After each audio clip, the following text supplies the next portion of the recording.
I love having a house full of dogs because I love the dog hair. I love cleaning it up. I love finding it in my coffee. I love finding it on my shirt. But no, what I love about having a house full of dogs is there is truly never a dull moment. It just makes me so happy to just care for them and know that I'm doing my absolute best to provide the care that they need every day.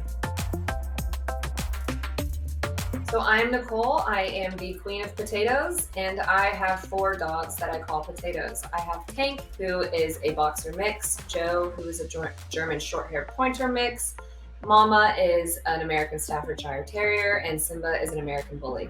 I've always referred to them as potatoes because, you think of couch potato. And so in my brain, a potato is anything that's cute and lazy. Like I'm cute and lazy. I'm absolutely a potato. We're all potatoes. Simba, you gotta wake up, bud. Come on. Let's go. I know.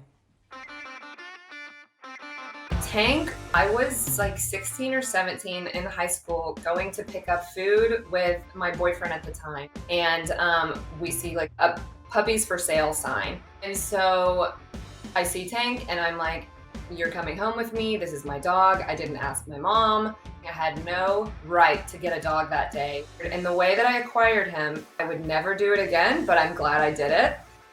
Tank is our grandpa. I call him Diva Grandpa. Joe, I guess, was technically my first rescue dog. I was in college and my best friend's little brother was living in the dorms. I get a phone call saying, hey, we found this puppy and she was abandoned in the dorms. And sure enough, there's this little tiny puppy in a box covered in fleas and ticks and things like that. And I said, hey, I'm the only person with a dog-friendly house because of Tank. So we took her to my house. My plan was to get her into a good home. I did do that. It was my home. And so I just kept her. Joe is a girl boss through and through. She is definitely my highest energy dog, even though she's technically a senior. So one day after work, I went to the shelter and I looked at a bunch of different dogs and I saw Mama. And I said, sure, I'll take home this heartworm positive dog that was one of the longest residents at the shelter. She's so sweet. She's so affectionate. She's truly a mama dog. Like she is my mother. When we got Mama, I thought to myself, oh my God, this is the sweetest dog I've ever met. She is such an incredible addition to our family, and she just sat in the shelter and got passed over for weeks and weeks. What other dogs are out there in shelters with all of this potential that nobody is like paying attention to them? So I wanted to help, and I started volunteering at the Garland Animal Shelter. I was washing dishes, I was walking dogs, I was taking dogs to adoption events. And some weekends I would drag my husband along. And one day I'm at the shelter and I'm just evaluating dogs for an adoption event. I'm inside the shelter doing paperwork and the shelter staff are looking outside the window laughing. And they say to me, it looks like you're taking home another dog today. And I'm like, what? And I look out the window and my husband's out there taking selfies with Simba.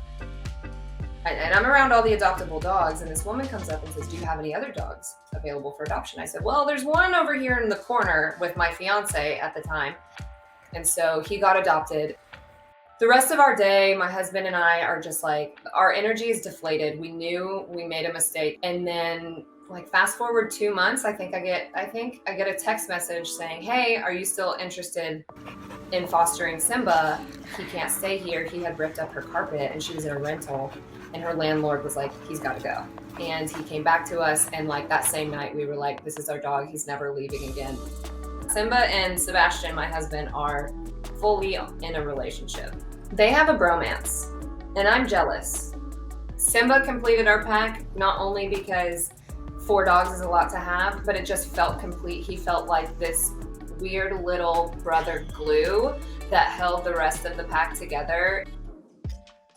Simba and Mama very much feed off one another, but they're never like too much at the same time. Tank is very much, Grandpa's not gonna let the children get out of line. And then Joe is just chaos circling everyone else. And the 4 of them together are just dorks.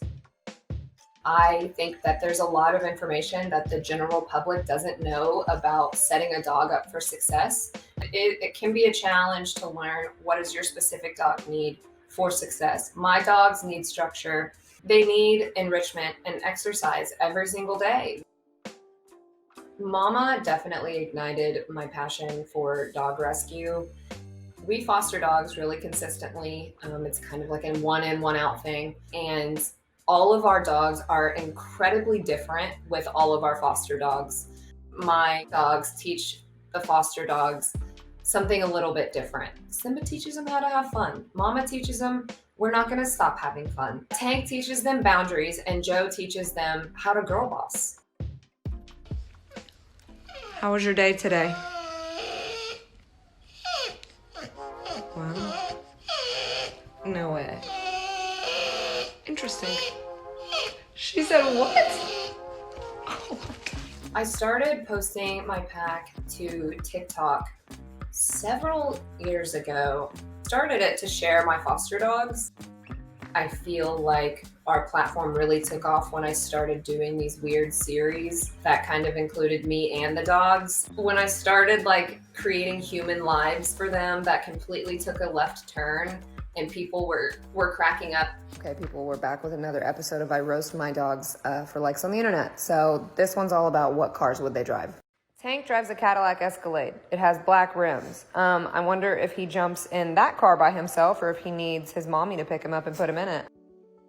I want the message of my account to just be that lots of different types of dogs, and especially rescue dogs, and especially rescue bullies, can come live together cohesively. And to think that these incredible dogs that like run my life, you know, not in a bad way, but that my whole world revolves around them because of the love I have for them. And they just sat in a shelter just blows my mind. But as somebody that's been involved in rescue for several years, I know that there are tons of dogs with so much potential sitting in shelters, waiting for a family that can invest time and energy and love into them. I think that I'm better together with my dogs, and all of us are better together because I truly can't imagine a life where any one of us were missing from it. I just think we're better together because we would be missing something if any of us were apart.